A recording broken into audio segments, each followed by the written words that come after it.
घनी झाड़ियों में सिंह की दहाड़ सुनकर स्वामी हरिदास की शिष्य मंडली भयभीत हो उठी। लोग सावधान हो ही रहे थे कि झाड़ियों के बीच से 10 वर्ष का एक बालक हंसता हुआ बाहर निकला।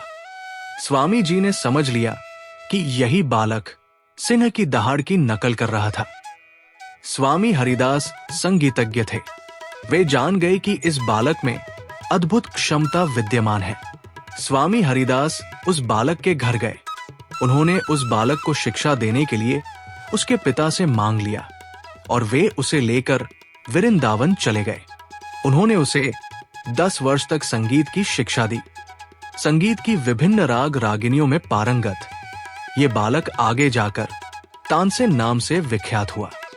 शायद ही कोई ऐसा संगीत प्रेमी होगा जो संगीत सम्राट तानसेन के नाम से परिचित न हो। तानसेन की जन्म तिथि के विषय में मतभेद है। कुछ विद्वानों के मतानुसार तानसेन का जन्म सन 1506 में ग्वालियर से 28 मील दूर बेहट नामक एक छोटे से गांव में हुआ था। उनके पिता मुकुंद राम, जिन्हें मुकुंद गौड़, मुकुंद चंद और मुकुंदन मिश्रा जैसे नामों से भी जाना जाता है, ग्वालियर के एक धनी कवि और कुशल संगीतकार थे, जो कुछ समय के लिए वाराणसी में एक हिंदू मंदिर के पुजारी भी रहे। वे अपने पुत्र को तन्ना मिश्र, त्रिलोचन, तन्नू या राम तनु जैसे नामों से बुलाया करते थे।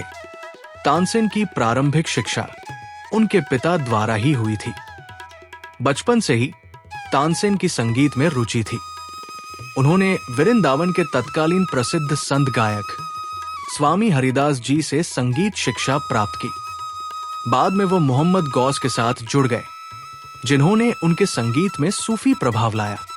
कहा जाता है कि तानसेन के पिता ने अपनी मृत्युशैया पर यह इच्छा व्यक्त की कि उनका पुत्र ग्वालियर के प्रसिद्ध सूफी संत मोहम्मद गौस से मार्गदर्शन और प्रशिक्षण की प्राप्ति करें, क्योंकि उनका मानना था कि वे उनकी संगीत प्रतिभा को उसकी पूरी क्षमता तक निखारेंगे।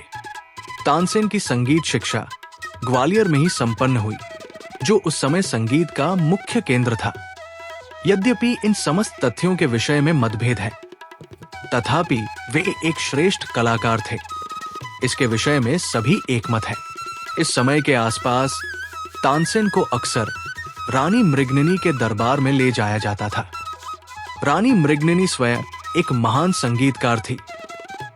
रानी मृगननी के दरबार में बार बार जाने के दौरान वो हुसैनी नाम की एक महिला से मिले, जो दरबार की महिलाओं में से एक थी, और तानसेन ने उन्हीं से शादी कर ली।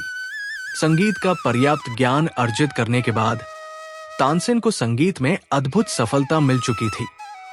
इनके संगीत से प्रभावित होकर रीवा नरेश ने इन्हें अपने दरबार का मुख्य गायक बना दिया।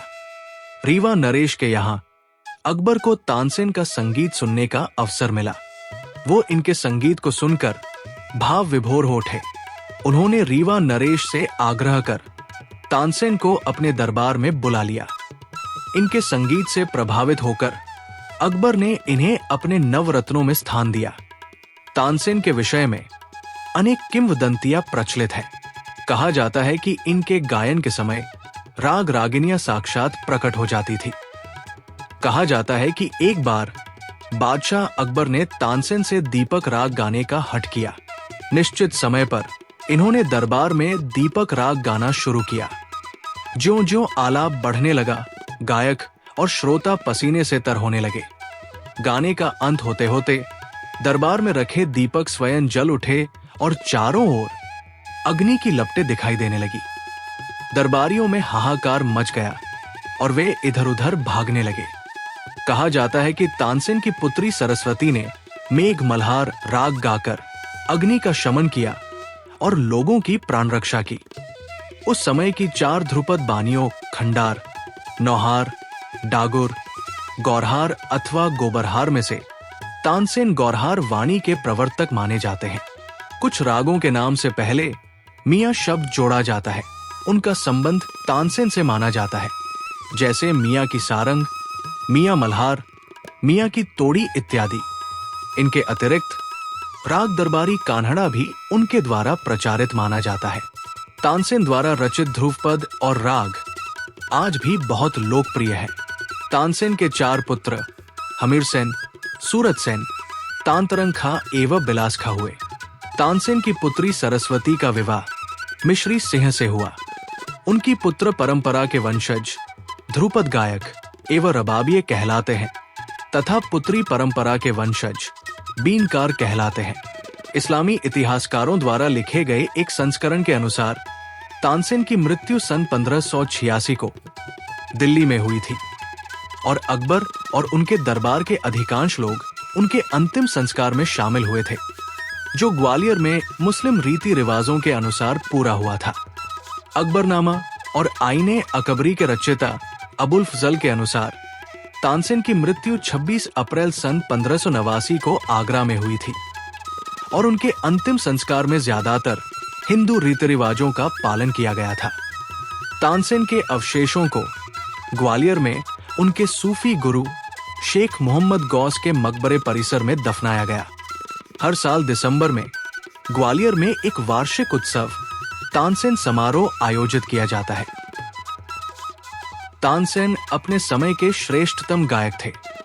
उनका नाम संगीत के आकाश में ध्रुव तारे के समान सदा अटल रहेगा।